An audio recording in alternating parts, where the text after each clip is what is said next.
Okay, our program today is about Santa Cruz County's Climate Action Plan. We're delighted to have with us county representatives who will explain the Climate Action Plan, the county's efforts to reduce greenhouse gas emissions, and the plan to adapt to negative impacts on climate change. We have quite a few speakers, so we're going to keep them on schedule today. And if you have questions, we'll ask you to hold them to the end. Our first speaker, and when I'm done introducing you, then you get to come take the mic away. Dave Reed is Director of the Office of Response, Recovery, and Resilience. So I want you to remember that. Office of Response, Recovery, and Resilience, or OR3, or I might call it ORQ, because everyone here is from that OR3. Dave will introduce his program and provide an overall description of the activities and responsibilities for the office. Prior to his role with OR3, he served as a senior staff member for the 1st District Supervisor of Santa Cruz County for 8 years. He has also worked in public works and with our redevelopment agents. He has extensive experience with constituents, community organizing, project management, and public infrastructure. Dave was a former research scientist with USGS and has a master's in the science behind climate change and how our community and local government can prepare and respond to it. Actually, your master's in coastal geology. In his role as director of OR3, he seeks to serve the public to recover, adapt, innovate, and become more resilient. Thank you for coming this spring.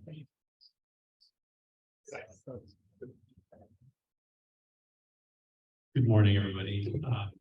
Thanks for giving us an opportunity to talk a little bit about what the county is doing in support of our climate crisis that we're facing. So I'll be trying to be really brief, but as was mentioned, OR3 is often, people have a hard time remembering the 3 R's, so I just want to contextualize the 3 R's for everybody. So in 2020, August 16th, our lightning complex fire began. In the aftermath of that fire that destroyed over 900 homes, the county created the Office of Response, Recovery, and Resilience. What that is the combination of the traditional emergency management, emergency services, emergency response functions. So every jurisdiction in the county, throughout the state and country, has an emergency management arm, right? In a disaster of any kind, that emergency management organization steps forward to support community and the response to that natural disaster. So the first R, response, is that emergency management function. But what we learned and what we continue to learn in these latest 2 federally declared disasters is that recovery is as important for our community as the response. How do we support in the moment? But then recovery begins immediately in the weeks, months, and years after a natural disaster, trying to restore our community, to restore the loss that community members felt through fire, flood, landslide, or as we call it in the industry, straight line wind.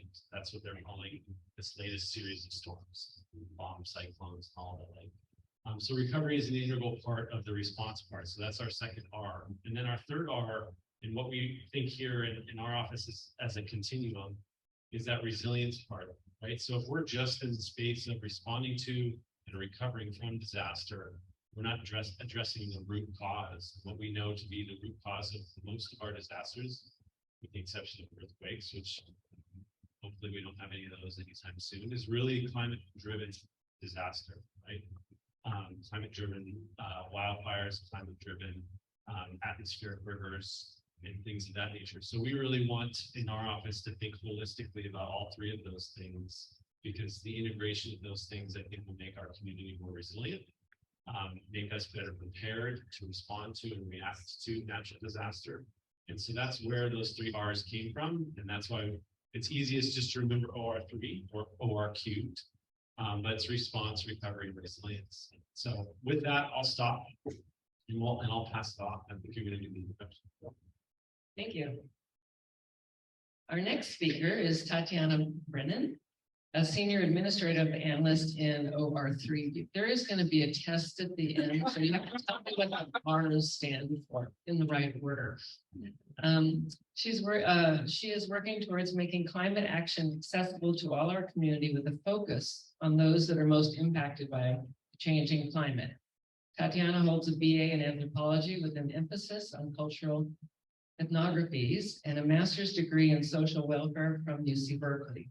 She will introduce the primary strategies of the Climate Action and Adaptation Plan, which we call CAP, with 2 A's in the middle, the state policy landscape that informed the CAP, and the time frame for achieving its goals. Tatiana.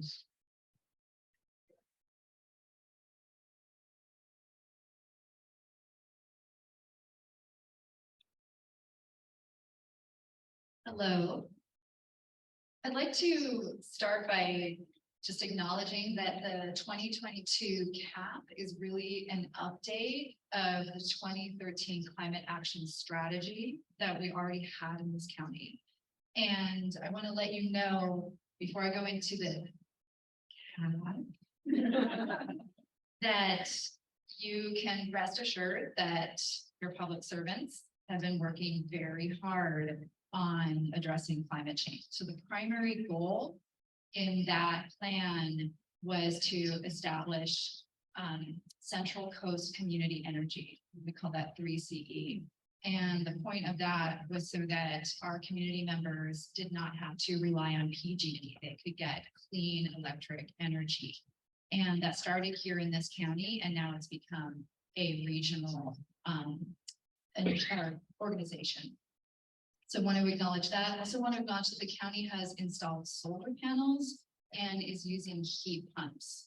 So these have had a significant effect on bringing down our greenhouse gas emissions because of the footprint that the county has. And now I'd like to talk about the 2022 CAP. The 2022 CAP has strategies that are based on science, and the goal is to bring us into this new climate change era and really meet the challenges head on. And I want to start by telling you what those goal areas are. We have 7. The first is affordable housing. And the goal here is focused on increasing our housing stock, because we are seeing that having limited housing and the housing situation that we do is significantly impacting our greenhouse gas emissions. Number 2 is healthy ecosystems. That means supporting healthy forests and ag lands. 2 is healthy communities. We know that climate change affects health, so we want to focus on that area. Another is decarbonization. We need to achieve carbon net neutrality by 2045. That's our state goal. So that means that we need to eliminate our carbon output by 85%. The rest of that is carbon sequestration. It's huge. Another is resilience. That means that we're focusing on repairing, recovering, and adapting to climate change. And the last 2 are really focused on county work. Number 1 is staff engagement. We did this 2022 CAP in a different way than most county initiatives, especially climate action. And it's a way that we're moving forward in county processes. And that is that instead of having a select group of subject matter experts that design a plan or an initiative, what we did is we really pulled the expertise across the county. And we had work groups that were made up of all levels of county government, from directors to managers to union staff, designing these strategies because we wanted it to be their own CAP. We didn't want it to be something that they were just presented with. We wanted it to be theirs. Another is a programmatic approach. What that means is that we have measurable strategies. We have a process for monitoring, and we are going to be working on community engagement, hence this meeting. And now I want to tell you what we have been doing so far towards the CAP. Number one, we're moving forward with the goals with implementation. Two, we're working on transitioning our fleet to electric vehicles. Three is that we are founding members of a regional partnership with other counties and cities. And one of the first things that we're going to be doing is installing electric vehicle chargers across the region. Four is involving youth. The reality is that it is up to us to make sure that our youth are prepared to meet the challenges ahead. That is our job as stewards. And we take this very seriously at the county. And hence you see the 4 interns that are part of our climate policy internship. And it's important to us that we support youth across our county, north and south. And then number 5, on June 27th, we're going to have an update to the board. And we invite all of you to attend. And now I'd like to share with you what you can do. Number 1 is to decrease your carbon footprint. That means walking, biking more, purchasing an EV, electrifying your home, also supporting local environmental groups, and then also listening and engaging with youth. That's critically important, making sure that they know about what's happening in our climate, what they can do.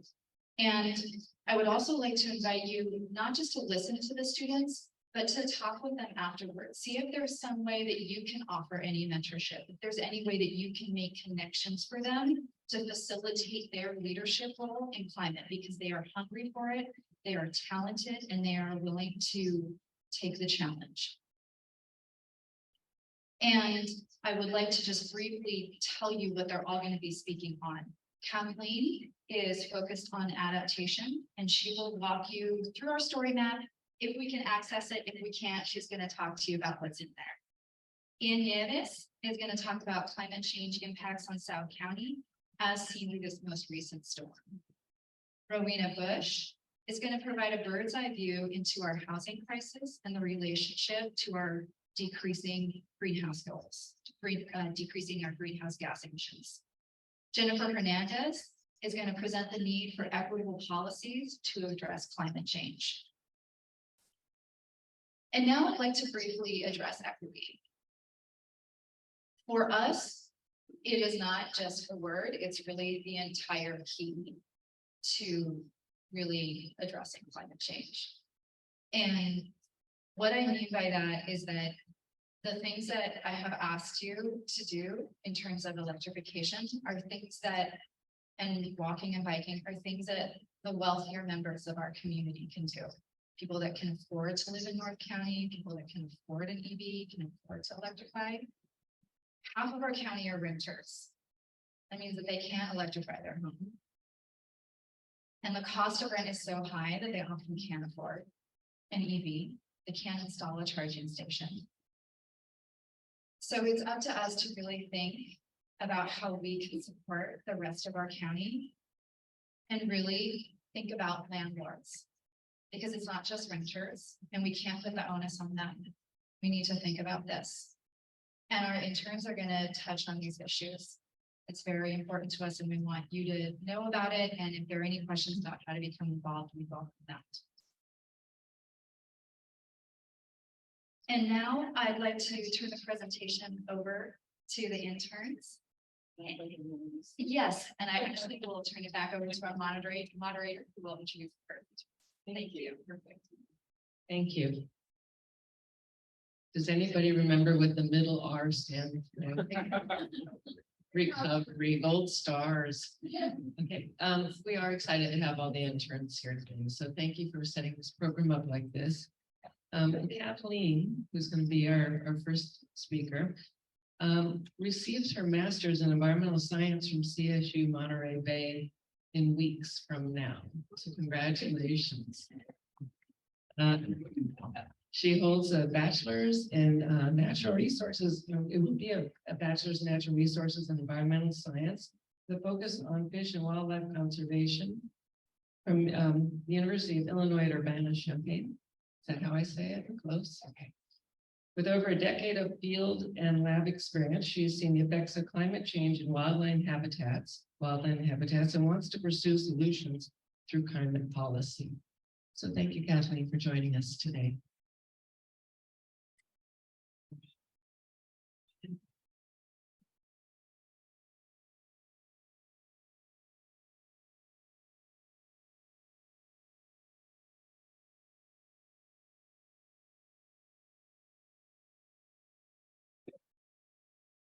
Good morning, everyone.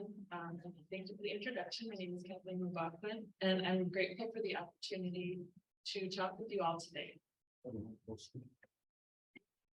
Receiving my master's degree in environmental science and working in wildlife biology has shaped my perspective and inspired my drive for climate action.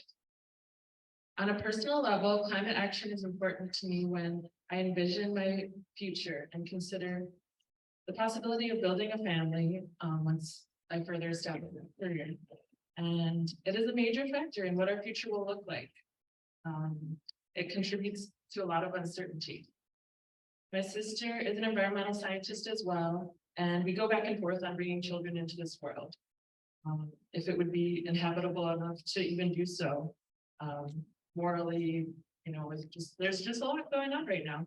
And it's a hard concept to grapple with as a woman who has hope for the future, but also as a scientist who sees how much damage has been done and also how far we have to go. Urgent action from those presently in power and our communities as a whole is essential to ensuring a safe and livable environment for generations to come. While climate change is an extensive crisis that will affect all life on Earth, we have already seen in these early stages that the impacts fall on our most vulnerable communities. This could be due to such communities living in locations prone to climate-related health hazards such as extreme heat, wildfires, as we've seen flooding most recently, poor air quality, and overall poorly maintained infrastructure and public lands can also pose additional threats to the safety and well-being of vulnerable communities. Ultimately, limited access to resources, care, and protection, along with other barriers, can also lead to disproportionate impacts on these vulnerable communities. And it's important to recognize that humans aren't the only vulnerable communities in our environment. Having worked with multiple sensitive species of special concern through fish and wildlife conservation management projects, I have learned how crucial habitat conservation is to protecting these populations that are negatively impacted by climate change.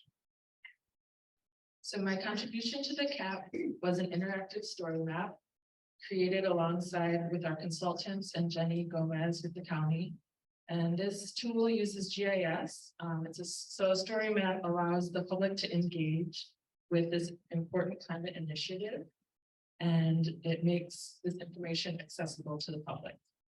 So the story map serves as an educational tool to captivate the audience, and they say a picture is worth 1,000 words. So using powerful photographs from within our community and natural lands, it served as a user-friendly way to convey a lot of graphical information, and was an effective approach in today's age of technology.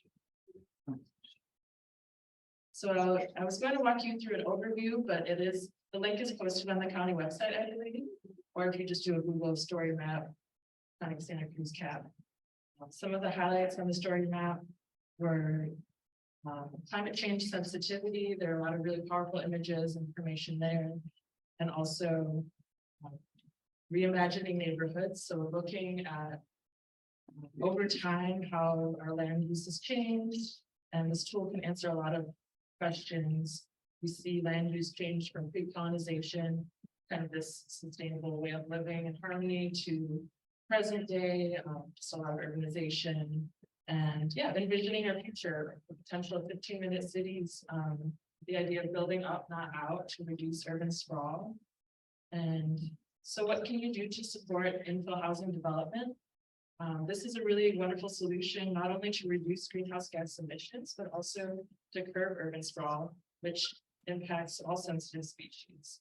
We can reimagine our neighborhoods into 15-minute communities and utilize infill housing to reduce urbanization, approaches on wild lands. And this solution could also limit habitat loss for land use change. And ultimately, the protection of biodiversity is crucial to any climate action solution.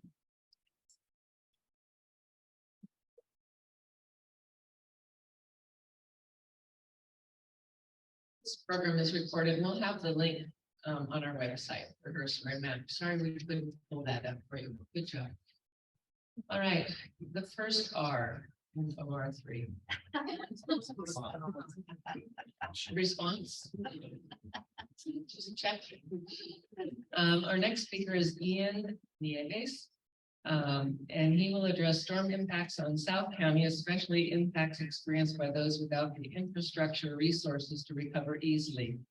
Ian is a first-year student at Cabrillo College, currently studying political science, concerned about climate change, and has several internships doing field work focusing on restoration of wetland habitats and monitoring of avian populations. Thank you, Ian.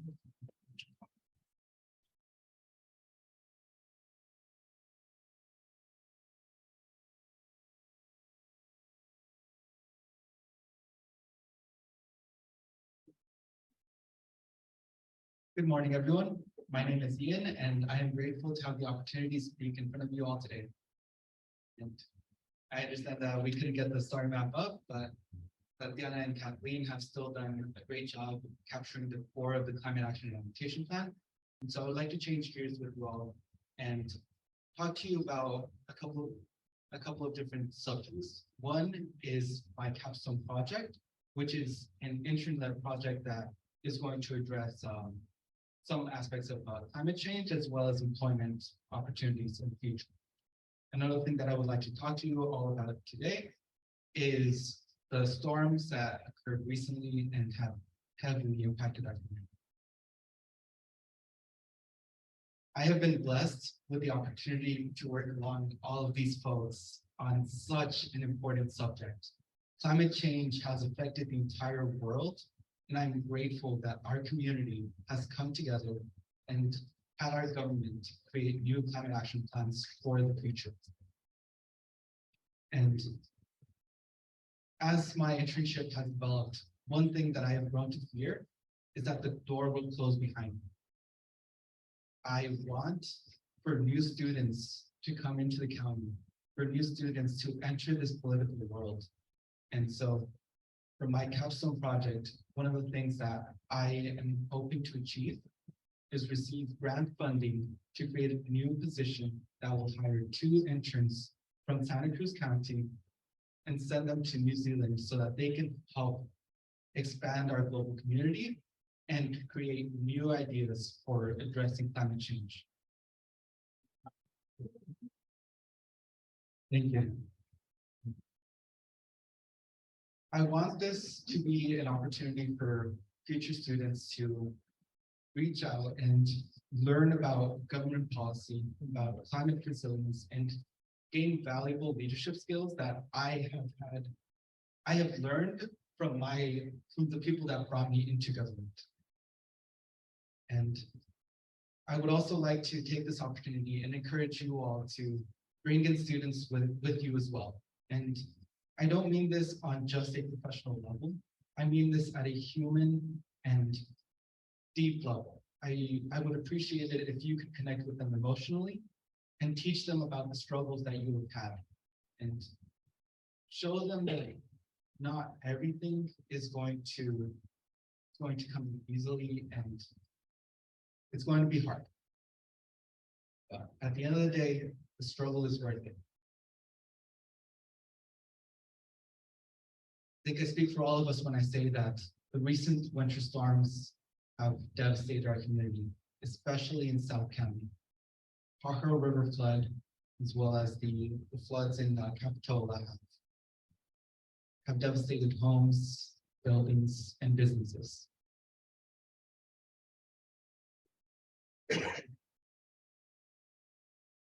These storms have been due to climate change, and addressing our infrastructure and the way our community reacts is going to be essential going forward.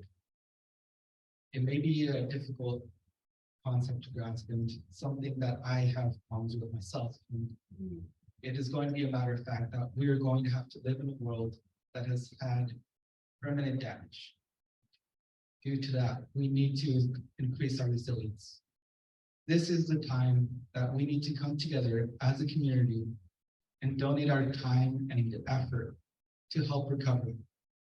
There are people that still need help, and it is up to us to go out and help them. So I ask for you all to please donate time, and I believe I sent a link out. So there should be a link in chat where you can find a website that tells you about different volunteer opportunities, as well as a link for the Santa Cruz County Disaster Fund, which is run by the Community Foundation of Santa Cruz. And they do excellent work. And so I heavily urge you to please donate time or money to either of these things. The reason I say that is that I had the opportunity to speak with some of the people who are impacting our community. It was devastating, to say the least. These are people who have lost work for weeks, who have lost their home, and whose students had to stay out of school because it was closed. And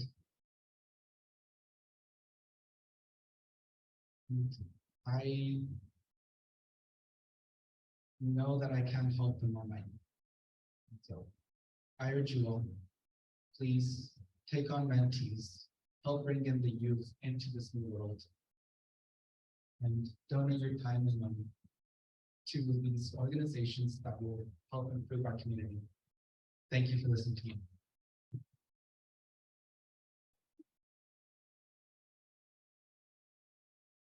Okay, that's powerful. Thank you. We'll post those links on our website as well. So if you help us with those links, we'll make sure those are posted. Thank you. Okay. Does anybody know all 7 goals of the CAD?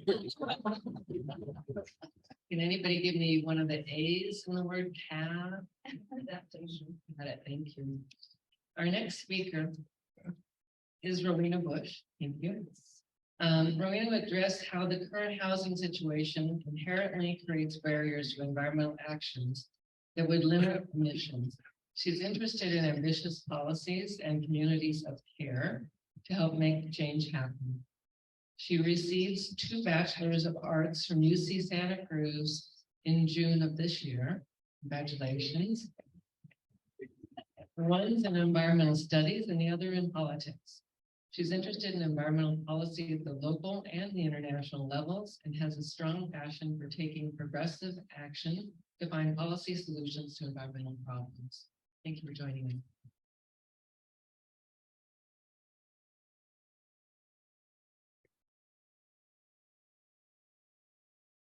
Hello, everyone. My name is Rowena Bush. I'm graduating from Santa Cruz with 2 degrees in environmental studies and politics in June.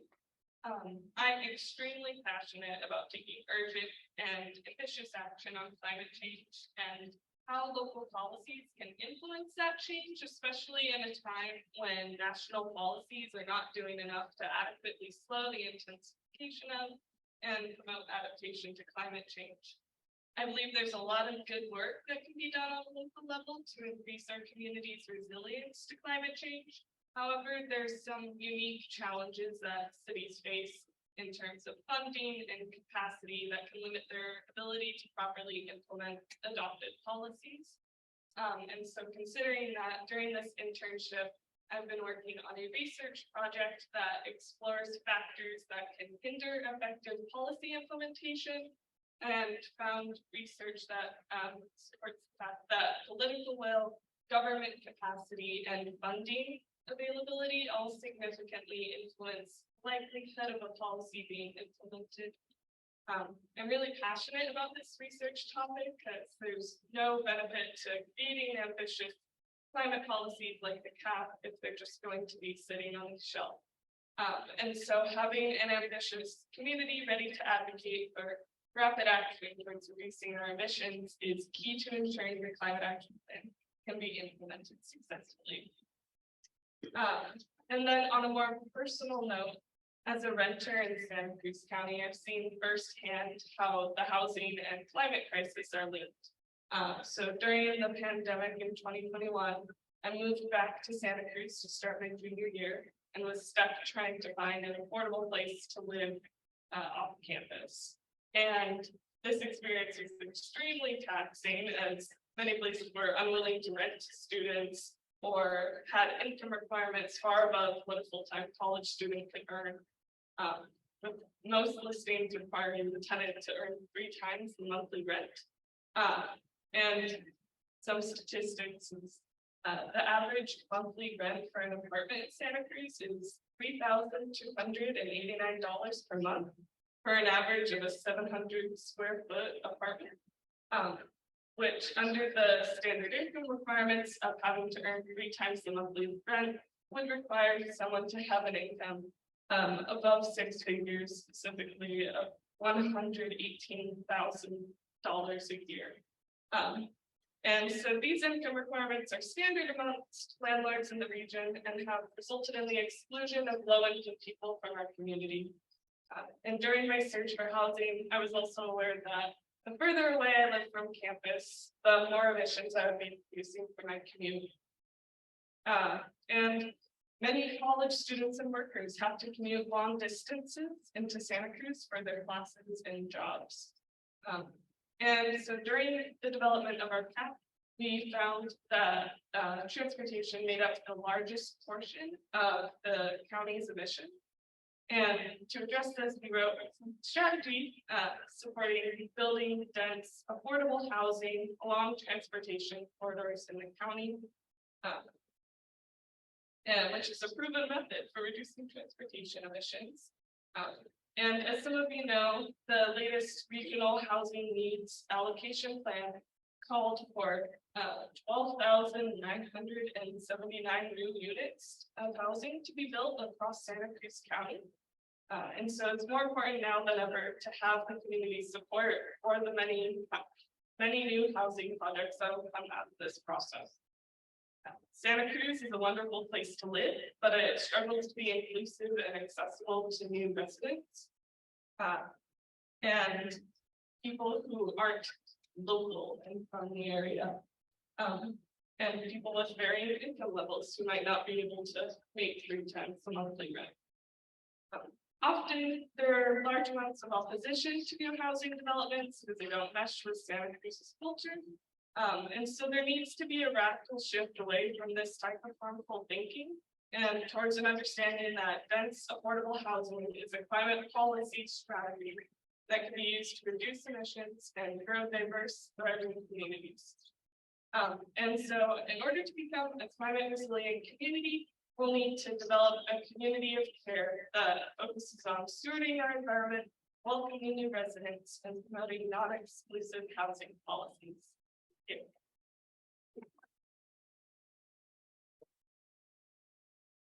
Thank you. Thank you. Does anybody remember the first R? No, that's the third. No, it's a trick question. Our last speaker on the panel, and they'll have some questions and Q&A time. Jennifer Hernandez. She's going to discuss the importance of equitable policies to address climate change, including the importance of having our policymakers we represent our entire community, especially those most vulnerable to the impacts of climate change. She is a second-year student at Cabrillo College, planning to transfer to UC Davis, that's my alma mater, to major in community and regional development with an emphasis on environmental policy. She is currently on the board of the Watsonville Wetlands Watch, which works to preserve and restore the natural wetland habitats of the Pajaro Valley and educate the South and Mid-County community on conservation efforts. Thank you.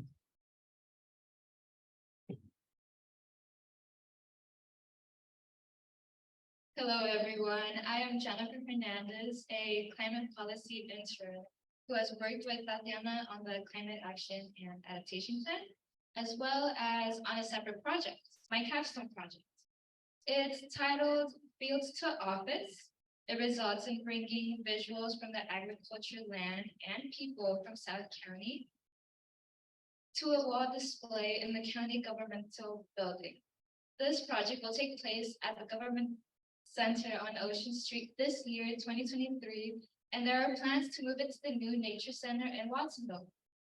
The pictures are local, all from Watsonville, with hopes to create a more welcoming environment to help diminish this fear of the power within these jobs, as well as remembrance that these people are hard workers and are part of our community. It is a visual project for awareness, inclusivity, and encouragement. I am from Watsonville, coming from a family of ag workers, so I wanted to bring in this piece I felt was lacking for my community. I took this opportunity provided by the internship to express how I felt there was a need for visual connection of other members of the county. Starting this internship, I felt a level of intimidation, one created from the lack of representation and mentioning of other perspectives. I would read papers stating that they were equitable, but I would question if it actually was, just because the majority of the room seemed to be from similar backgrounds. It is a trend, and I am committed to increasing diversity of representation. Wherever I am, I will keep fighting to address these issues to ensure the next generation see they are heard, they are being acknowledged, and are welcome in this field of work to succeed. Farm workers, youth, everyone should feel welcome to enter a building without fear and enter with a feeling of belonging. It is a large task, but one I want to see continue. With this in mind, let us work towards diminishing this barrier, this lack of diversity in the workplaces we enter. We must acknowledge who is present, what visuals are there, who is not present, and what you can do to ensure we have equal representation. As we enter these workplaces, let's challenge those who claim they are equitable and the current systems created to favor certain groups. Let's stop the usage of the words equity, equitable, and diversity without actually meaning it. This only makes the word repetitive and the power of it becomes lost. The next step is not to find replacement words, rather we should make these words true. This systematic use of the words are what make entering certain workplaces feel difficult. Challenging the current system is how we'll achieve a more collaborative team and one where there is representation of the entire community to embrace their perspectives and their experiences. In the end, continuing this effort of challenging and advocating is how we will achieve a more representative group of policymakers, ones that will help reflect the needs for those most vulnerable to climate change. So let's fight with our words and our hearts for a healthier future. Thank you.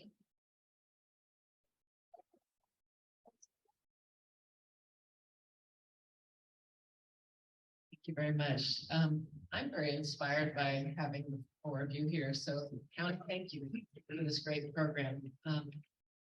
How did you find them? That's an excellent, do you want me to come up there? Should I go to the podium? You should. Yes, can't see her otherwise. So I'm really glad you asked that question because it actually goes back to what Jennifer was just saying. It was quite a challenge. At the county, we already have a long history of working with interns and valuing youth contributions, especially in the county administrative office where the OR3 is located. But what I was noticing is that our connections are with UCSC, of course, with Cabrillo. But what I was seeing is that the students that we were getting through our traditional channels were the students that felt like they belonged at the county administrative office, like they belonged in government, like they belonged in an internship. And that's valuable. That's wonderful. We want interns like that. We also want interns that don't see themselves in county government, that don't feel empowered to be here because we want to lift everybody up. So what we decided to do is really lean into staff at the county administrative office that are from Watsonville, that are Latina. And it was through those connections that we were able to find this diverse group. Excuse me, I have a question. Is it a paid internship? The question was, is it a paid internship? And I'm very glad that you asked that. That is a core piece of this internship.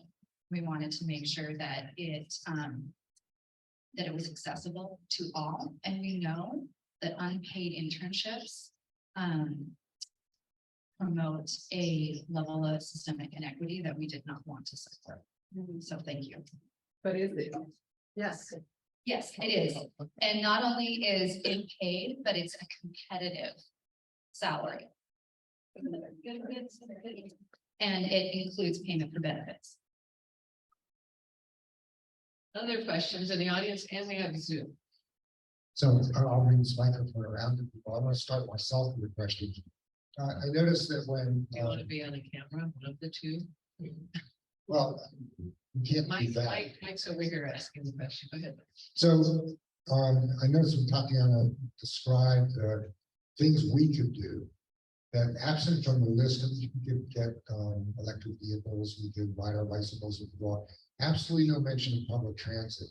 I serve on the transit board, so I have an interest in this question, but to me, that's really a key because public transit, you can do a lot of things. I ride my bicycle to work and so forth, but a lot of people can't get to work on their bicycles, or they can't walk to work. They're not able to afford an electric vehicle, but a decent public transit system that actually gets you where you're going as quickly as you can go in your car is kind of essential. Generally, experts in the area think about 15-minute frequencies kind of critical to that, at least on the major routes. And one of the interns talked about the importance of housing on major corridors. Basically, the transit district right now is involved in a process of trying to assess what would it take in terms of resources for us to be able to have 15-minute service on the major corridors throughout the county. We're also working on a bus on shoulder project that would bring people from Watsonville and back a lot more rapidly than before. And I mean, transportation is about, people disagree, but between everybody would agree, between 40 and 60% of the climate change problem. So arguments is 40 and 60, but it's a big chunk, let's say, whatever your views are. And so people can contribute here, not that they should ride the bus, that'd be great, but even more important than riding the bus is being willing to support a vigorous bus system that requires some local support. I mean, we're going to probably have some tax measure, I don't know what it's going to be or when, that's going to ask people, you know, if you want to move from a pretty good transit system for a small community to a system that people would ride as an alternative to driving to work alone in their car, it's going to take some kind of local tax. And having people be willing to support that is really the key, whether or not they actually ride the bus themselves. And so people should be looking for that. And again, one of the interns talked about the fact that there's resistance to concentration in housing going up rather than spreading out in sprawl, which is leads to other transportation problems. So I mean, there are things people can do that actually make a real difference. And I was on the city council for 26 years, and I can't remember hearing about housing, especially affordable housing, that didn't have a majority of the audience against whatever the project was. That's beginning to change, to be fair, in our county, but we really need people to step up and be willing to support these projects, even when it's not for them, but they, you know, to actually see this as a public policy issue that matters to them. So I would really strongly suggest that some of the public transit be integrated a little bit more in this presentation, because I think it's something that's very real and can make a really substantial difference, much more than some people could buy an electric car. Because there's, I mean, if you have a decent public transit system, it's affordable, gets you there, it comes frequently, it's dependable, you know that you won't be late for work and so forth, people would ride it, and we need to have some public support for that. That's an issue to taxpayers, and we need to get out there and sort of get people supporting this kind of an effort. I'm going to open this now to other questions, so raise your hand, I'll bring you the mic, start in the back, and we'll come back up here. And as you hear this being a question for you, please walk on over here. Thank you. I really appreciate the emphasis on the urban core and the connection to transportation and housing has been described. My question is that one of the elements of the transition to a decarbonized economy is the concept of a just transition to make sure that local people benefit economically from this. And so what is the capacity of the county in ensuring that all of these projects, whether it's housing or transportation system or solar panels or charging stations, that it can prioritize local contractors and local workers who then can benefit from this change?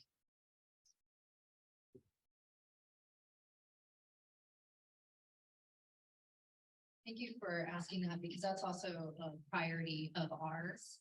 And that's actually something that came up during the CAP when I was talking about those work groups that we formed. And one of the suggestions and one that we're taking on is to prioritize local agencies that would apply to do the work that is not only going to be in the CAP, but in the general plan and the housing element. And our goal for that is not just to, support our local economy, but the carbon footprint that's associated with having people drive over here from across the hill. Primarily, that's where folks would be coming from. But yes, that is definitely a goal of ours. And I also wanted, before I go any further, I just want to acknowledge somebody that's in the audience that is very important for all of you to know. That's our Assistant County Administrative Officer, Elisa Benson. And I just want to open it up to Director Dave Reed and ACAO Benson. If there's anything that you would like to add while I'm answering questions, I want you to feel comfortable saying anything. Other questions?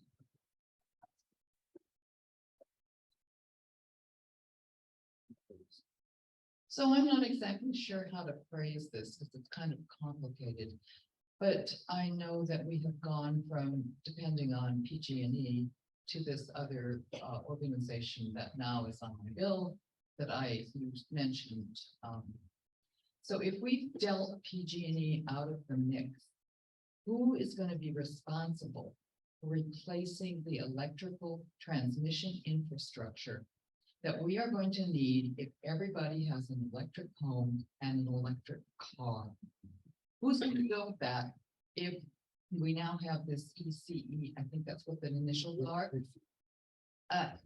in charge of that, because we're just not giving PG&E any money.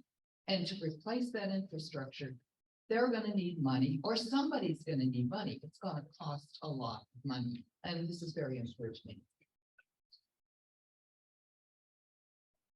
I'm going to hand the microphone over to ACAO Benson for this question. Thank you. Elisa Benson, one of the assistant CAOs. A great question. So the 3C community trace aggregator, which is this model where we are pooling our shared electric demand, and we then buy our own sources of generation. We are still in a relationship with PG&E around the maintenance and reconstruction of that infrastructure. So on that bill that you get, yes, it goes to 3CE. 3CE pays PG&E for that infrastructure. That is a really fair question, because when you talk about how things shift in terms of electricity, is how is that underlying transmission structure going to be able to handle it? Those are the kinds of conversations that happen more at the state level with the CPUC around what does it mean to have infrastructure that will support that over time. So you're still paying a piece to PG&E, and that's being mediated through 3CE. Did you want to? I don't think it's enough to replace our aging infrastructure. That may be true. And I think that's one of the things, almost to your point as well. They're in bankruptcy. Yeah, so your question is that, is there enough going in to change the capacity of the electric infrastructure to support true electrification? That's your question. Yeah. I would agree with you. I don't know that we are paying enough, and what I wanted to go with that is that question of conversion to a clean economy, to a clean infrastructure is going to take money. It's going to take things like putting it into public transportation. It's going to take large investment that's beyond the local level to really bring us to a place where we can do that. It's also going to take reduction in consumption in other places. So I think it's a both and moment where it's like, yes, we have to do a better job with the infrastructure we have, and we need to use less. So, I mean, there's a lot of conversation now around the economic viability of, say, individual solar, right? You know, okay, does it make sense? But a distributed grid, distributed generation is another way that we have a more resilient electrical infrastructure. We haven't even talked about, you still get, natural gas from PG, right? That's another piece that we are slowly having to work through. But you're spot on that, we're going to have to do a lot. We're going to have to pay more to undo the system that we've created. Okay, Oh, thank you. I want to say something to this adorable gentleman. I think the most important thing is you are here. You are here. And I want to introduce him to Tony Campus, service campus sometime. He would be a great resource to you. I am grateful for something. I graduated from Watsonville High in 1961. I had to carry a car to live in Santa Cruz because at one time there were only 2 high schools. Great competition, and but I think the important thing is that you are representing a group of people, yourself, your age group, so you can translate to them what can be done, what we all can do on various levels. And 20 years ago, instead of driving my little sports cars around like I did in my 20s and 30s in Placer County, which actually was kind of environmentally sound, the little English roadsters, my father would have got a tag from Fort Ord if he could have, because I was such a terrible driver. But 20 years ago, I took the bus from by Trader Joe's and slept till the Iditarod, got my other hour's sleep, and then took 2 buses to Lee High School. I got there 5 buses connecting from Santa Cruz County with Santa Clara County quicker than I could have even tooled around had I still had my Triumph. So that was really environmentally sound. And at 50, I needed that extra hour of sleep. At 4 o'clock, I got back on my metro and came back to Santa Cruz, slept another hour. So I ended up getting 2 hours sleep and letting some professional drivers do that. So that was 2000, and it was fun. And my sweetie used to kid me, he says, I thought you swore by going around in your little sports car. And by the way, in 1968, our car dealership where Pacific Avenue and Front Street get together, for that car dealership, I was their first customer in 1968, a young couple, 25, same age as I. The father-in-law staked him. He said, I'll buy you 2 sports cars. Every one you sell, I'll order 2 more. And it was the first day he opened, just like in the lot, nothing sitting there, but it's 2 cars. And so his father-in-law couldn't believe it. When I came back from Valley National with the sticker, I said, if you put gas in it, I'm buying it. And his father-in-law was there. I can't believe you sold a sports car your first day. I just ordered 2 more. And that's how that car dealership got there, by a good father-in-law. He didn't buy him 20 cars. He said, you got to sell them. And so by like in a month, at the end of the month, he was in business. And this is the way we build a community. And out in Para, we're watching them, and we're trying to get them up on the plateau by Pacific Golf Course. We need to get a resource there when they start flooding. But one thing they did do 2 years ago, when they dredged the river, that gave 2 more feet, or it would have flooded rivers, had they not had the view to dredge it a couple of years ago. So that was some progress, or they really would be swimming around with the. But thank you for being here and our lovely interns. This is how we learn.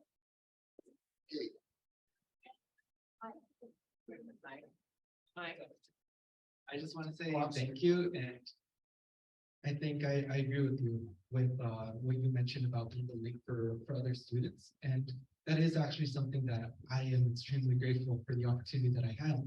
During the development of the climate action and adaptation plan, we did actually hold a couple of roundtable meetings in which we invited local nonprofits and really community-based organizations that came in and gave us so many great ideas. And among them, there were some that were student-led.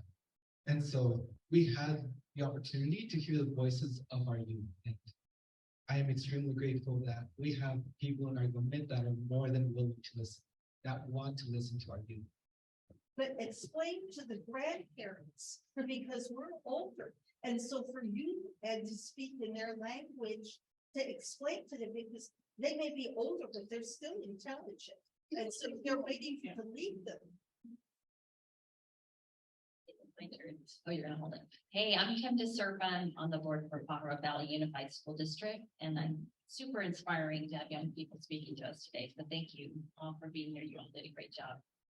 My question centers around electrifying our fleets of buses, et cetera. So in Pajaro Valley, we've been getting federal grants and state grants to switch out our gas burning buses and put more and more and more electric buses in. I'm wondering about the grants that come into the county, and are we applying for every single federal opportunity with all of the infrastructure from the Biden bill, et cetera? I'm wondering if you could talk about that a little bit.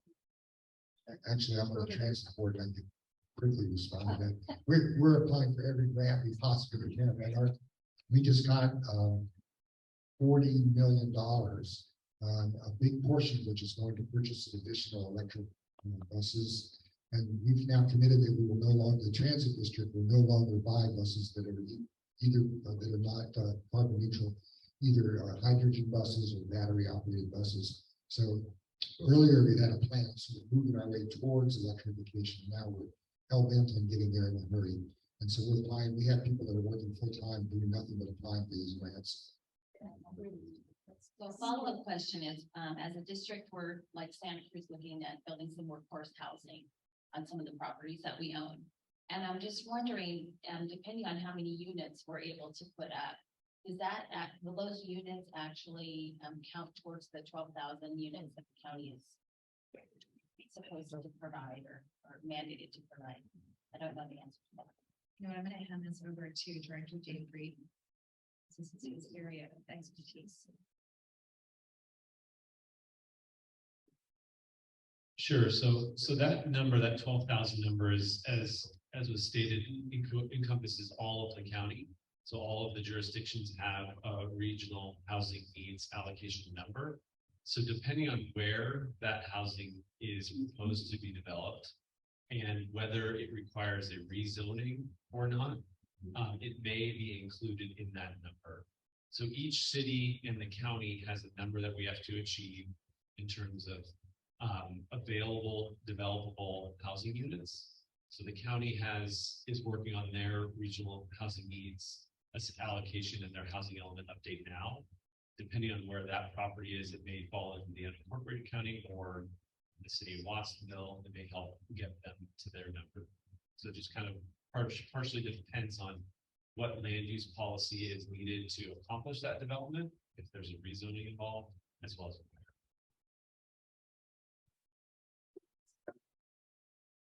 Hey, the point was made earlier that one of the priorities of the county is to have more charging stations. And I wondered, is that just a goal and intention of both, or is there some kind of a program? What would be the specifics and what role would the county play in trying to establish more charging stations? Thank you.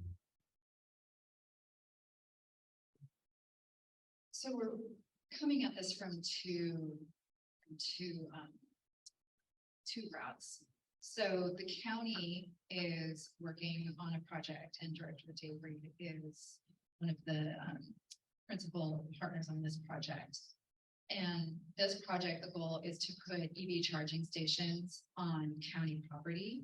And it's gonna be available to county vehicles, but also to the public. So we're coming that route in terms of county infrastructure.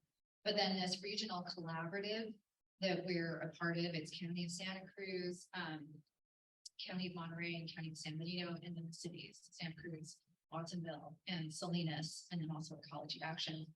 What we're doing is we're applying for, multi-million-dollar grants to put EV charging stations throughout the region. And this is not just a pie in the sky kind of thing. This is very real. We've hired a consultant that is putting together the grant application for us. And then we're also partnering with the Association of Monterey Bay Area Governments, who is also doing the same thing. So AMBAG is focusing on putting EV charging stations in places where people work and in rural areas. So we're partnering with entities that are doing this. And when I say it's not pie in the sky, this is not like we're applying for a grant and then, fingers crossed that we get it. The grant landscape is such that through the IRA, the federal government wants counties, primarily regions to apply for these funds. They want to provide them to regions. So it's really up to regions to apply for these grant monies. Does that answer your question?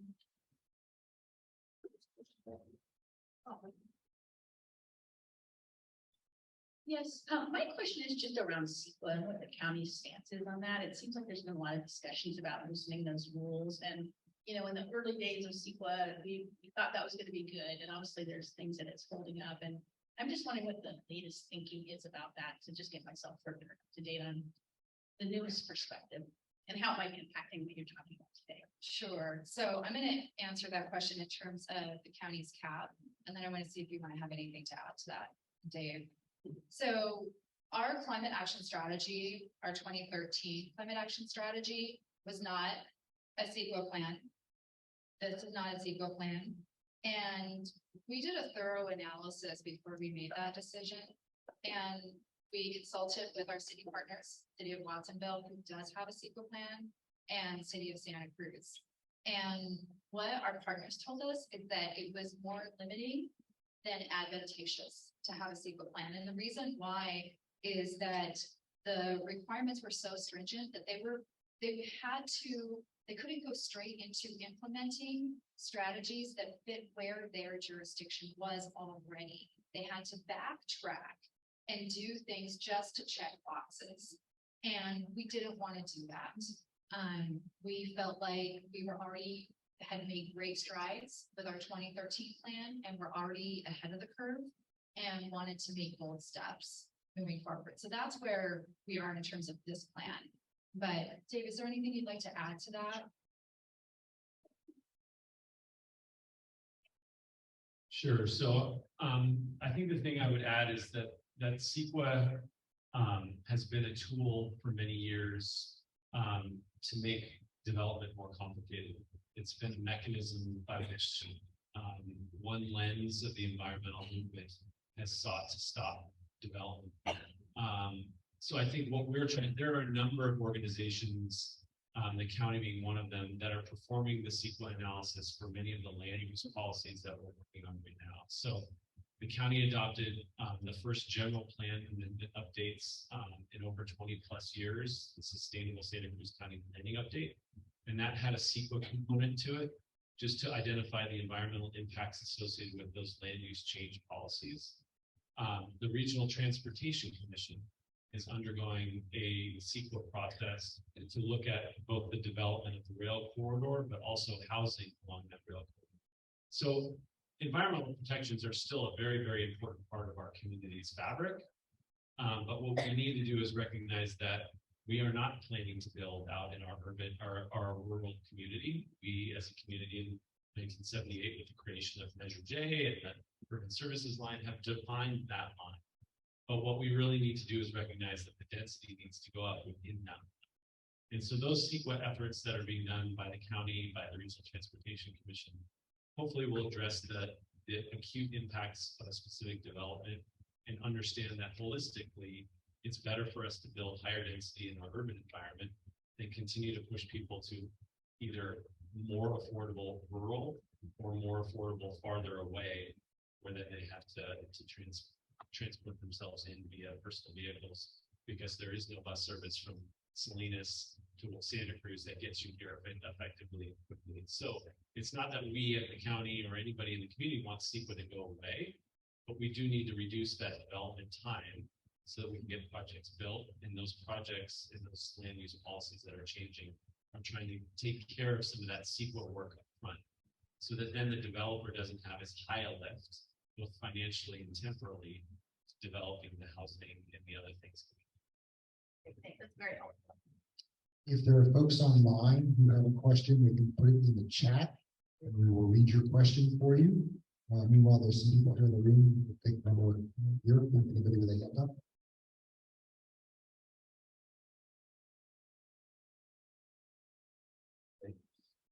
First off, thank you all for being here and the work that you're doing. I think what you're doing is incredible. I guess my question stems around sort of the 2-step forward, 1-step back kind of thing that we got going on, where the state is doing some things that is really promoting and encouraging infill development and just sustainable planning, such as the CEQA issue, and taking away sort of the discretion of local governments to reject housing projects that meet objective criteria, right? Or are infill development, or are within a certain amount of distance from public transit and things like this. And then there's other things that are going on, like say, at least it's my understanding, the PUC taking away incentives to develop solar. And then also things going on at higher levels of government, like, for example, the 9th District rejecting Berkeley's electrification ordinance, essentially. So I guess my question just stems on how the county is grappling with some of the more difficult roadblocks that are being put in place to make sort of transitioning to a more green economy more complicated. It's a big question. But I guess I'm just curious on what the thoughts are with the county and things like that.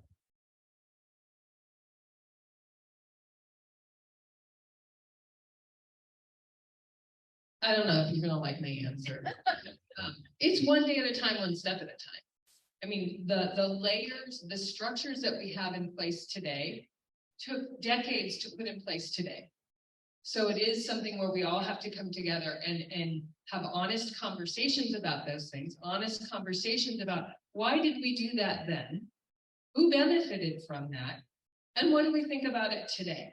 I want to raise up what you guys said. I mean, this change is not free.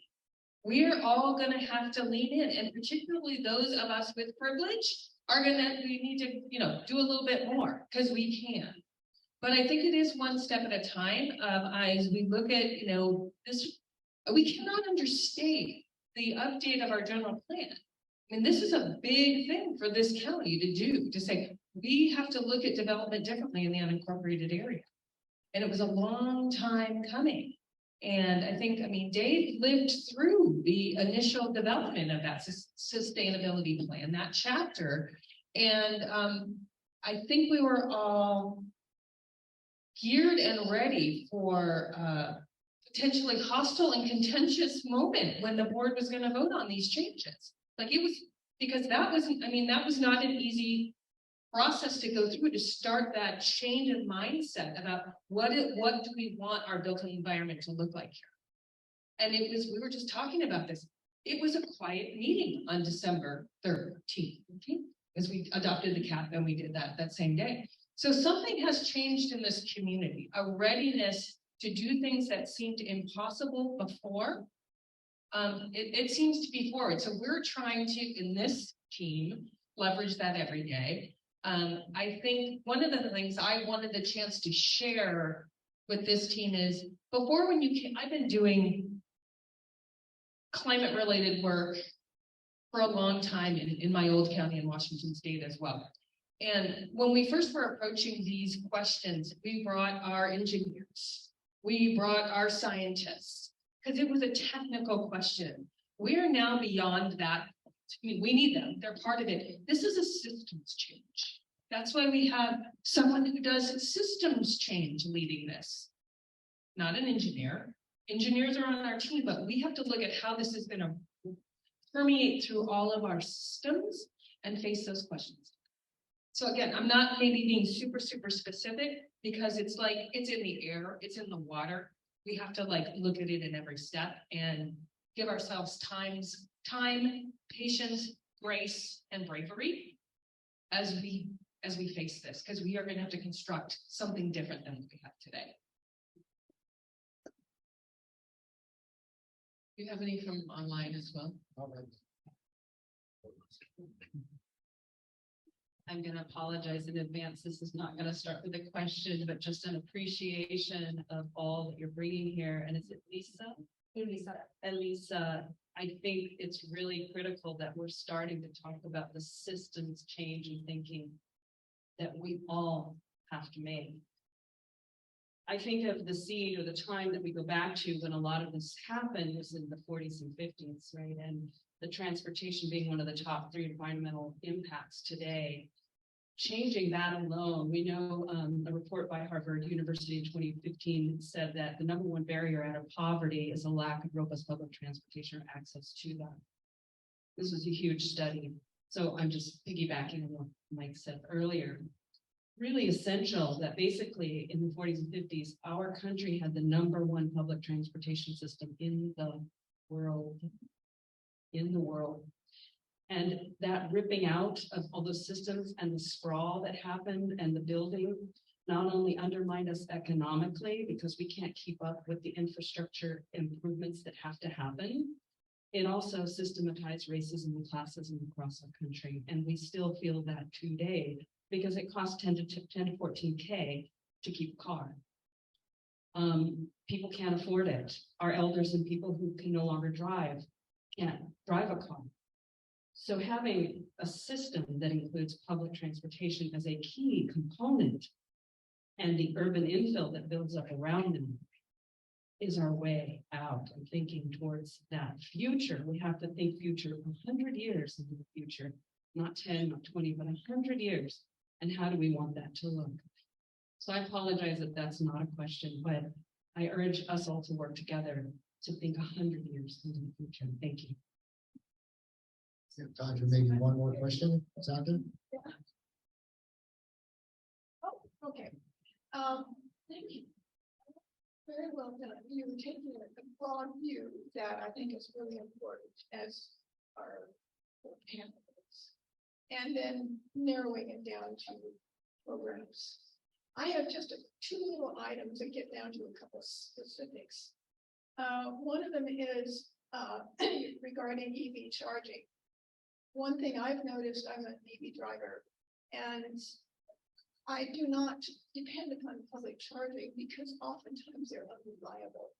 And I don't drive a Tesla, so I don't have one of those to go to, but I'm saying we need reliability, we need maintenance with regard to EV charging. And the other thing I want to make a comment on is high density housing. I'm probably one of those who was really resistant to it initially, and I have come around. However, one part of high density housing, I think we could make a change. And it would make things more acceptable. If they just didn't look like prisons. If we had housing that was actually attractive and accommodated people and children and had greenery and native plants and things that would be more restorative, I think that would make it more acceptable to more people. So that's a really good point, and I want to make a connection for people. And it was actually brought up around the state and federal and local control and what the state is telling us what to do. So when we create internal barriers to building our housing through opposition to a specific project, and we don't continue to build the housing we need, the state looks at us and looks at counties like us and cities and communities like ours and says, you're not doing your job. We're going to take the control away from you. And we're going to allow a developer to build on spec whatever they want. So the key is to retain local control. That gives us an opportunity to have design control or design influence on what a building looks like. Because a developer, a box is the cheapest thing they can build. articulated facades, stepped back second, third stories to create pedestrian-friendly multi-story development is something that local government can control through a design review process. But if we don't build the housing we need and we lose that local control because the state gives the control to the developer to say, look, that land is in this location, you can build 6 stories, we don't care what it looks like. So we have to be thinking about that in an effort to retain the local control, so that we have a little bit of that design influence and we have a little bit of that opportunity to say, no, your first idea of a box is not acceptable. We want that second or third story to be stepped back so there's a pedestrian scale, or we want articulations of the facades that more of the residents have natural light than the residences. Those are the types of things that we gain by having local control, and the things that we lose if we don't build the housing. So it's like this interesting dynamic tension that I wanted to build a connection to your comment, which is great. Thank you. Okay, we're wrapping up, and I'm gonna throw something into this mic with me. I love our interns to come stand up here, and I'm gonna ask you a question, give you the mic, and you're gonna have like 30 seconds to answer. They're gonna be timing it. No pressure. And I'm not sure which end I'm going to start with yet, so you can all be very nervous. We're friendly audience. I'm interested in knowing if you could change one thing, just one tangible thing, what would you change? And where do you think you're going to go next? Okay, why don't we start with the one who made eye contact? Come on up here. That would be you. That's you. Everybody, if you stand up now, then we'll do this quickly. Come on up here. Okay, so one thing I would change is having more robust tenant protections in place so that when these improvements for electrification and making buildings more attractive and green, that way that having more robust tenant protections will prevent like the gentrification from happening and pushing low-income people out of this stuff. And next, I'll maybe be moving somewhere more affordable. I would love to stay in Santa Cruz, but I'm potentially going to be moving to Sacramento after graduation. And doing what? I am not sure yet, but I'm applying for the Civic Spark AmeriCorps program and do environmental consulting groups. So we'll see what happens. Jennifer.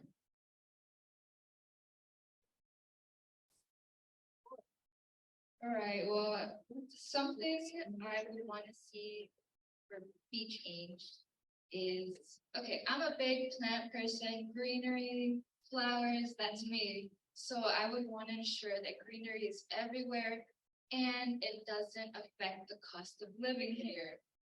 We usually see trees and beautiful bushes and beautiful neighborhoods, but they're so expensive. So I would want it to be a norm everywhere without having it affect the cost.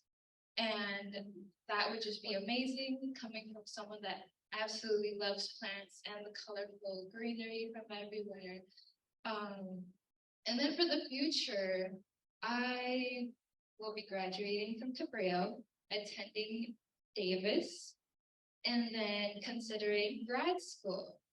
And so I will be continuing my education and then going on from there, but still keeping in mind my passions for advocacy, for my community, and for environmental justice. Ian.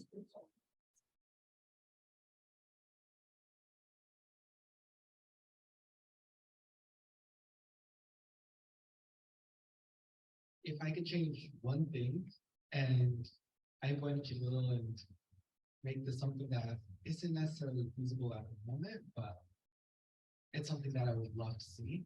And that is seeing the budgets for our schools go up in general across the country. I would love for our schools to have budgets to teach them foreign languages, to teach them arts, to teach them critical thinking skills that they're going to need in life.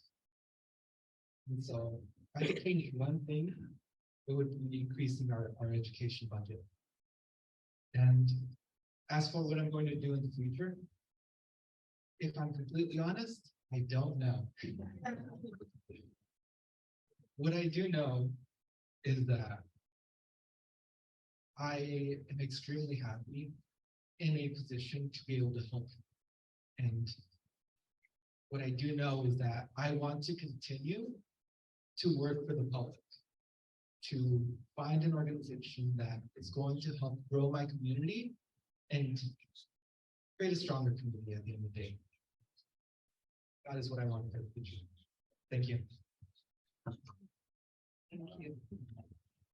Kathleen. You all should be thinking about the one thing you would change. One thing I would change would be, so through this internship, I've learned a lot about governance structures and it was included at the table in decision making. You know, not just these buzzwords that we use, but actually who do these changes benefit. And one thing I've learned a lot about is indigenous land management techniques and the impacts on wildfires. We're seeing these mega fires, and it's just more recent, you know, hundreds of years that we've been suppressing fire. There's a lot of different land management techniques that are traditional that have been around well before we have. And I think that including, you know, indigenous people of color in these conversations and management strategies is really important in how we move forward. And how I see myself moving forward. I see myself in environmental consulting. I'll be graduating in a few weeks. Also, don't really know, I'm kind of figuring it out. But yeah, and similar to Rowena, I live in Monterey and Seaside, but I don't see myself staying here, looking for someplace bigger city, maybe someplace more affordable. Yeah. Thank you, very inspiring. Okay. 3 R's. As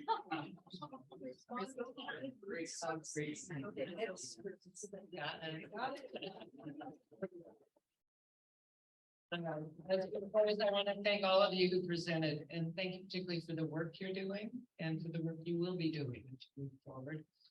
Congratulations, particularly for those who are graduating in a couple of weeks and next month. Yay. The future holds great promise with talented and dedicated, I'll call you climate warriors. So thank you for that. Our program today was recorded and available on our website in the coming weeks, and we'll have some links up there as well. Mark your calendars. The Democratic Women's Club Summer Picnic is what date, remember? August 6th. August 6th, noon to 3 p.m. And our next forum is on May 20th. It's on fire, storm, and flood. And thank you all for joining us today. And thank particularly the 2 mics. Raise your hand, mics, for pulling all this together. Thank you.